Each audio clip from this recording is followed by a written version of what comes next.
So today we have a comparison video. It's one of my favorite types of videos, looking at three similar watches and comparing some of the differences and similarities. Today we have three GMTs. We have a Rolex and two Tudors. Both of those are Black Bays. One is the new Black Bay Pro. The other is the Black Bay GMT. That's in 41 millimeters with the Pepsi bezel. And then we also have a Rolex Explorer 2 in 42 millimeters. A really awesome watch, one that I have considered buying many times. So now let's flip the camera and take a look at three amazing GMTs from Tudor and Rolex.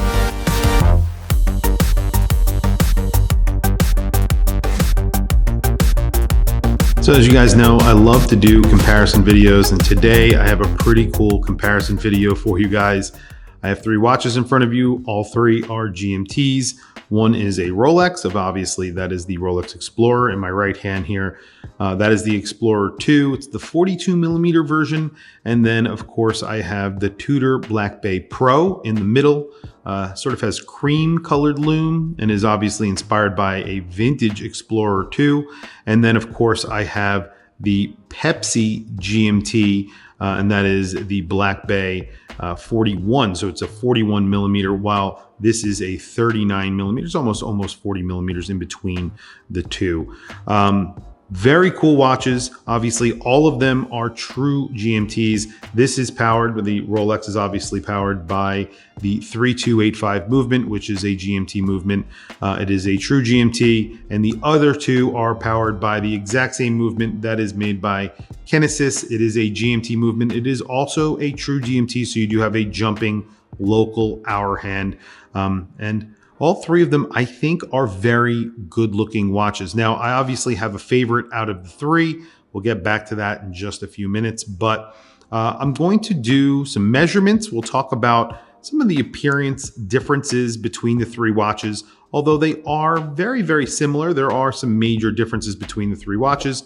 And then we'll throw each one on my wrist, and I'll just take a very quick lume shot, and then we'll wrap up the video. So obviously I'll start with the, I guess this is sort of the different one out of the bunch, because it is a Pepsi GMT, and it's more of an homage to the current GMT-master, because you do get a rotating bezel on here, and it is bidirectional and it is ratcheting. So it's a little bit different from the other two, because the other two get fixed bezels, which are made out of steel. There is no insert. This obviously has an insert.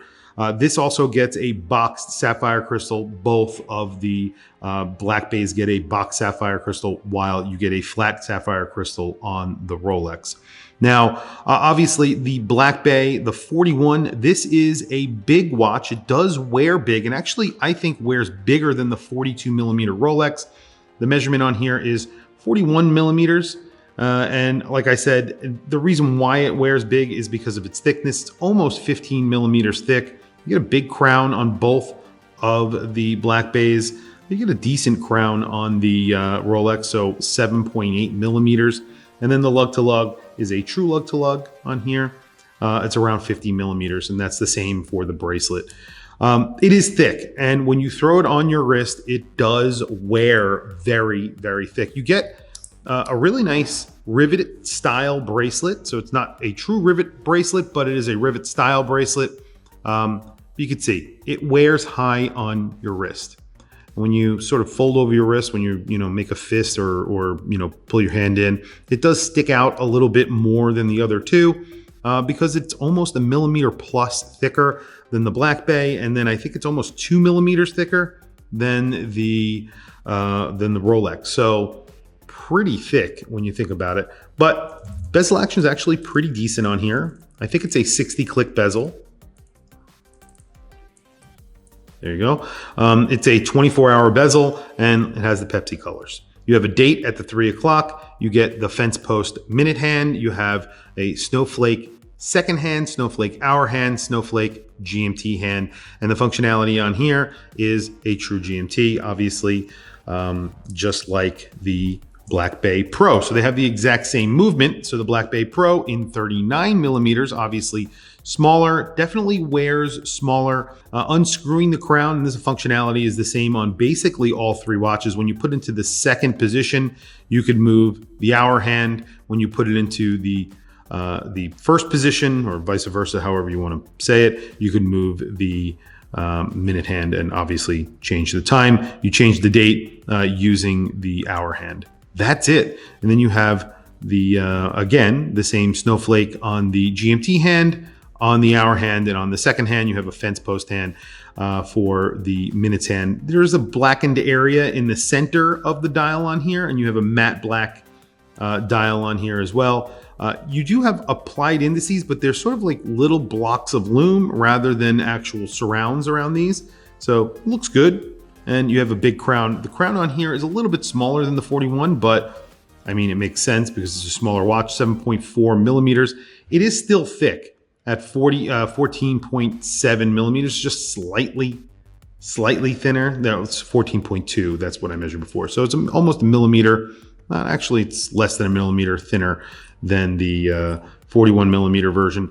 The only thing is that they put female end links on here, but it wears like male end links. So it's a 47 millimeter lug to lug, but it's almost 51.1 or 55, excuse me, 51.6 or 51.5 because of that. And then it is 39 millimeter watch. So 39 and change. You get that fixed bezel, 24 hours. That has black lettering on here. So obviously high contrast, very legible, 24-hour scale. Just a good looking watch. You have the fake rivet bracelet or faux rivet bracelet, whatever you want to call it. Oyster bracelet or oyster style bracelet because it's a Tudor.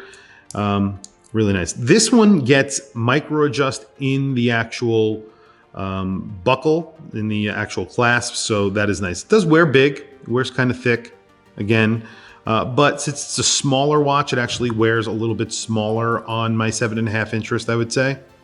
As you can see, I think it works pretty well. This is my favorite out of the three, I think. Of course, I really love the Rolex, but I think the prices on this watch are a little too high. This does get micro adjust, and it is on the fly. So I think this is the only one that gets this. So this clasp is sort of an updated clasp versus the previous Tudor clasp. Yeah, this one does not get it. It just has 3 positions of micro adjust. It's the previous version clasp, which is not a bad clasp. Very chunky, very nicely made, but obviously, it doesn't get it. And there's a lot of similarities between these two watches, in my opinion. Obviously, you have black dial, you have the steel bezel, 24-hour scale, very similar looking cases, but this is thinner. So very quickly, I will throw this on my wrist. This has somewhat of a more glossy dial also than the both Tudors, closer to the 41 millimeter than it is to the 39 millimeter. You have a Cyclops on here, orange GMT hand, obviously, and very bright white lume and with that glossy dial. Looks really good, and you have applied indices with surrounds on it. So you do have white gold surrounds, I believe, on here. 24-hour scale on that bezel. It is the indices are in black. Very, very high contrast, very easy to read. You do get a minutes track, just like all the other watches here. Very similar style. And then the Rehot here is just signed with Rolex rather than just plain like it is on the other two. Really a good looking watch. Obviously, it's a sports watch. It's Rolex's sort of more affordable GMT. So you're getting just an all brushed bracelet here with screwed links. This does not get on the fly micro adjust like the others do, but you have a little bit of an extension here, which is not bad. So you could pop that out and then you have a little bit more space, put it back, and then you just snap it in place. It works. I believe this is 904L stainless steel as well. So when compared to the other two, obviously you get a little bit brighter of a steel, but you would literally have to hold it next to the other two watches to see it. Otherwise, you would never see it. Honestly, it really doesn't make any difference whatsoever. I think a lot of people care about that sort of thing, but it really doesn't matter. Screwed-in crown and a screwed-in case backs on all of these. I believe you get 200 meters of water resistance on all 3 of them as well.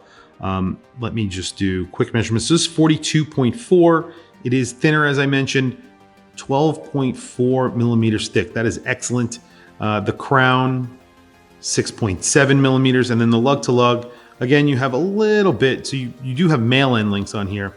You have a little bit of an overhang. So it's almost 50 millimeters at the case itself, and then 52.5 at the bracelet. Really awesome watches.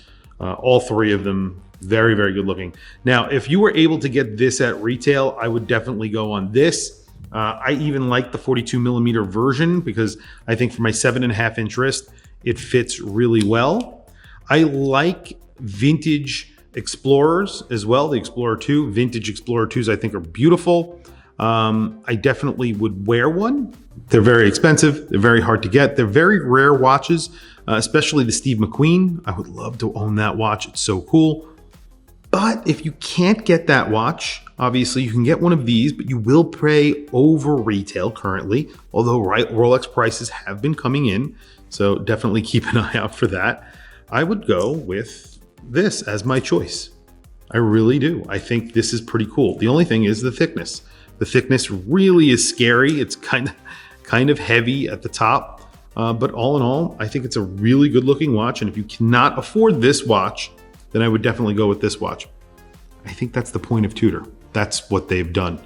People who cannot afford the Rolex, you get the Tudor. And that's why they come out with watches like this. I don't really like this watch. I did for a short period of time, and then I quickly started not liking it because it sort of breaks the cardinal rule for Tudor for me. I think Tudor make watches that are Rolexes that you cannot get from Rolex. And this is a watch that you can get from Rolex right now. It is a modern GMT-master homage. It is not a vintage GMT-master homage. If they made something that was, I don't know, like an homage to a vintage GMT-master, it would be different. It would be thinner. It would be, you know, just a different watch entirely. This is an homage to a vintage watch that you can't buy because they're very, very expensive. That's why in my book, this is what Tudor do well. And I think they do either crazy watches that Rolex would never make, or a watch that Rolex can't make. And that's what this is. Anyway, very quickly, a loop shot, and then we will wrap up the video. All three are great watches. Just, you know, preference here. I think I like the Tudor Black Bay Pro, and then of course the Rolex. I would take the Rolex over the Black Bay Pro, but price wise, I think it's a little bit expensive and you're not really getting much functionality for that price compared to the Tudor. I mean, there's really not a lot that you're getting over that Tudor. This is basically the same watch, but for a lower price. It's obviously not finished up to the same standard. Like the bracelet is perfect on this watch, but you know, I would definitely go with keeping $6,000 in my pocket or plus and getting the Tudor. But that's just me. Tell me what you guys think down in the comments below. I want to hear from you guys. Please also don't forget to like, subscribe, hit that bell icon. It is super helpful for the channel, and I very much appreciate it. Please follow me on Instagram. My Instagram is WatchChrisBlog, all one word. I have some links in the description. Those links are to Joma Shop. You could find these watches at Joma Shop. So if you're interested in any one of these watches, definitely check out their website. I will put a link down in the description below. Anyway, thank you for logging on. I'll catch you guys in the next video.